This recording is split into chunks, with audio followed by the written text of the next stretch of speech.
Et chose promise, chose due, on vous embarque maintenant dans les travées de la Paris Games Week. En clair, le plus grand salon français du jeu vidéo avec les toutes dernières nouveautés présentées. Et ne vous fiez pas aux vieilles apparences, celui qu'on surnomme le geek, avec cette image d'un homme derrière son écran plutôt casanier, eh bien, ce temps-là est révolu. Parmi les gamers, femmes et hommes sont désormais répartis à part égale, et évolution aussi parmi les créateurs de jeux vidéo où la gente féminine est de plus en plus présente.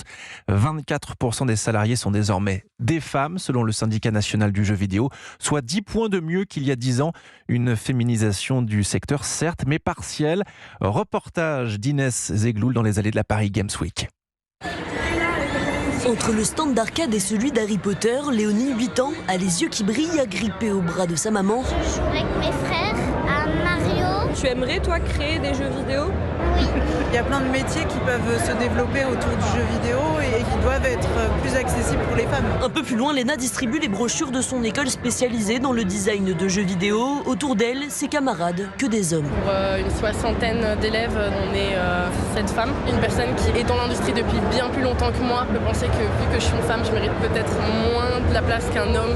Et pourtant, ça vous arrête pas. Faire changer les mentalités, en fait, tout simplement. Faire bouger les lignes, être pionnière, c'était le rêve d'Anna. Il y a 7 ans, elle devient directrice artistique dans un studio de développement. À ce moment-là, on était très peu. Nous sommes passés à 24%. Il y a un intérêt des studios. 34% d'entre eux ont aussi mis des mesures en place pour avoir une équité salariale. Et plus de femmes dans l'industrie, selon la créatrice, c'est aussi l'assurance de retrouver plus d'héroïnes sur les écrans de vos consoles.